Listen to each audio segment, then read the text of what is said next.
What's good? It's your boy Fanon.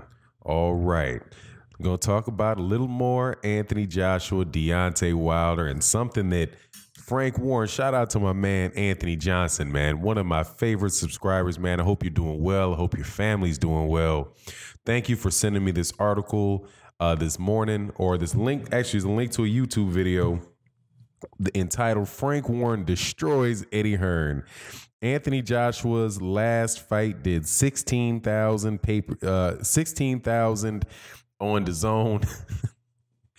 But within the article, man, he says something that I find very, very interesting. He said that the Deontay Wilder Tyson Fury fight generated more revenue than Anthony Joshua versus Alexander Povetkin.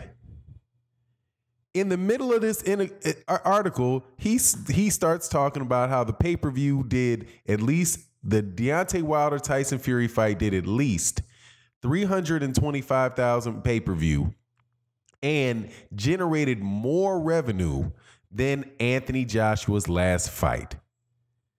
If that is the case, that is 100% why Deontay Wilder can look at Anthony Joshua and tell him 50-50. It's amazing.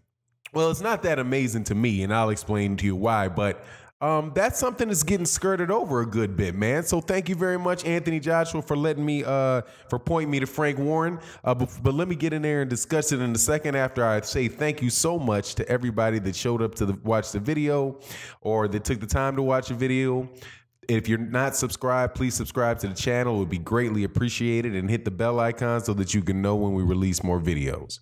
Now, we know since Frank Warren said it, it absolutely, positively must be true, right?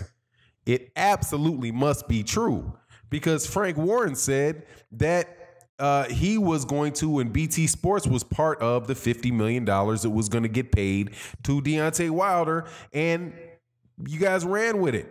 So it absolutely, positively must be true that Deontay Wilder versus Tyson Fury generated more money than Anthony Joshua, Alexander Povetkin, which makes Deontay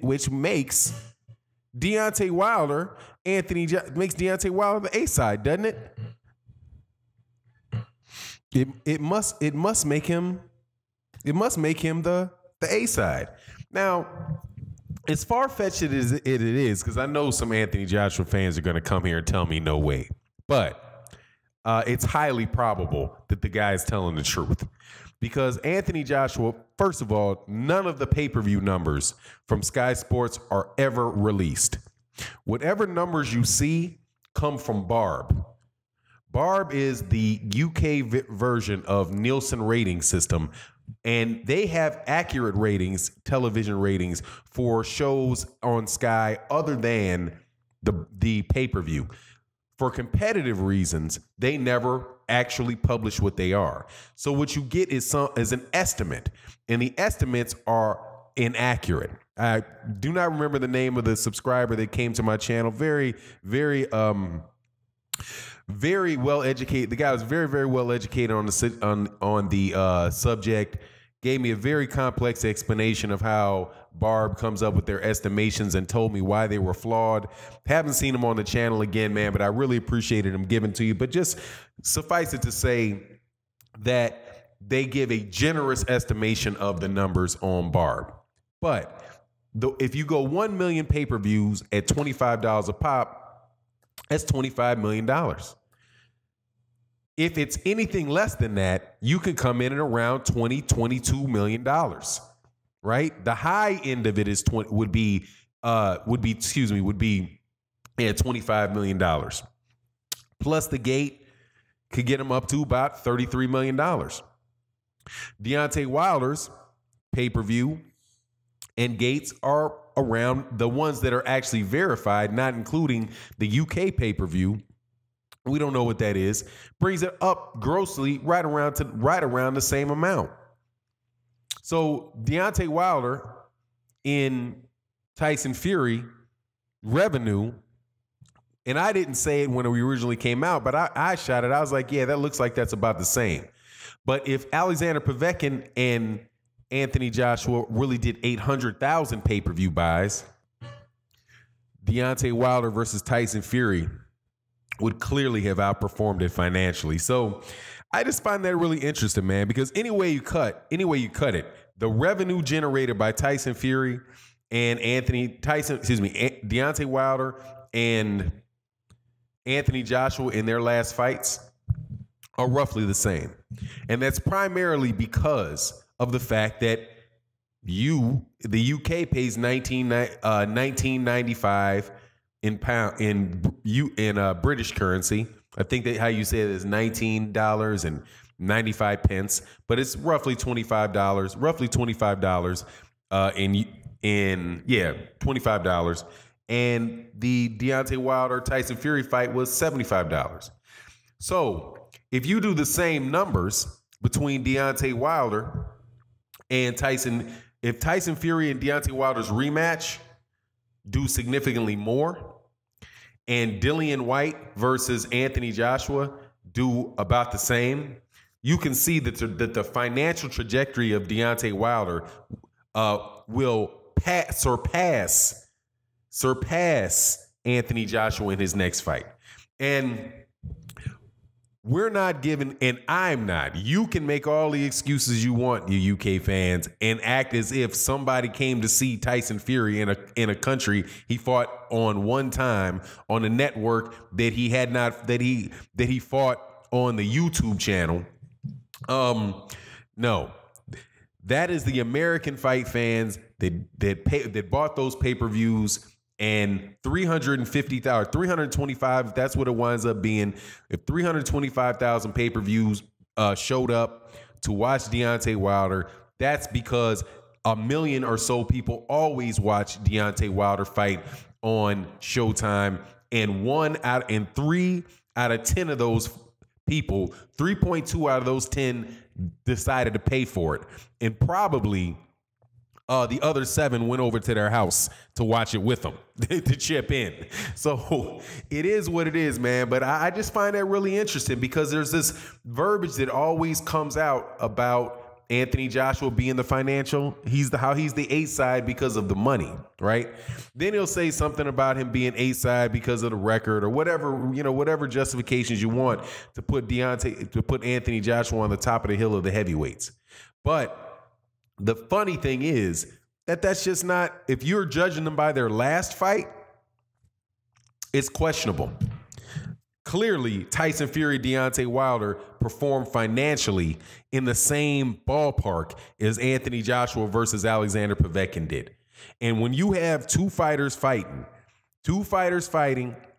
and their numbers are roughly the same, that's when you start having conversations about whether or not the fight is 50-50. And I had made, if it happens, personally, I'm not tripping on it happening. I'm okay with the Deontay Wilder-Tyson Fury fight because Deontay Wilder-Tyson Fury in the United States is going to do even more. There's talk about it being in the UK. I still can't see that fight being in the UK. When Frank Warren was in this interview, which happened a couple weeks ago, I'm just catching on to it. But thank you, Anthony Johnson. He said that, they're going to pick up the conversations right after Christmas. Tyson Fury wants it in the UK, so they started talking about the UK. But it said it's going to boil down to finances. If it's boiling down to finances, it's going to happen in the United States. Just like whenever there's a big fight and it boils down to finances, it's going to wind up happening in the United States. More than likely, this fight is going to wind up happening in Vegas. That's what because Vegas has the highest, they can charge the most money for the gate in the fight.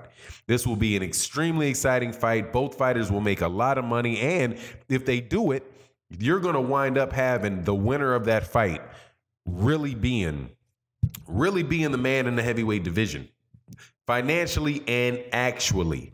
Because Anthony Joshua's next fight, it's going to be, and man, what's his name? Eddie Hearn is hilarious, man. Because there was another article that came out where Eddie Hearn was talking about how it's an 80% chance that the fight with Anthony Joshua is going to be at Wembley. And I'm like, man, come on, man. Are you just saying that I have to believe this dude is only saying that so that he can make it look like they might consider some being somewhat flexible with Deontay Wilder in an attempt to make that fight. But not going to happen, dude. Not going to happen because there's too much money on the table for Deontay Wilder and Tyson Fury, and too much money with a lot less headache. More money with less headache, because they're not going to pay Deontay Wilder. They're not going to give Deontay Wilder the share that he gets for the fight against Tyson Fury. The fight will not be able to generate as much money because this rematch, Ludabella said that he thought that it could do 1 million pay-per-views. And there's a good chance I won't go to 1 million, even though, man, God dog, I wouldn't be totally shocked if it did. But after all of the controversy around the first fight, the excitement around the first fight, and how quality of fight it is, I wouldn't be surprised if it did 700,000 pay-per-view. And if you do that in Vegas, with a $25 million gate, you're looking at $77 million. You're looking at a $77 million rematch, of which Deontay Wilder is going to get gross. He's going to make a lot of money. Anyway, it is what it is. I just thought that was funny, and you guys can like it or lump it. Go grab a calculator and do the math yourself. But hey, man, and once you do that, go complain at Frank Warren, man. But if you're going to take Frank Warren as lying, then maybe Frank Warren was lying about the $50 million guarantee that he said that he was part of, right? I never actually heard him say it, but I'll take you guys at your word. So stop quoting him on that. Anyway, it is what it is. And with that, I'm out. Peace.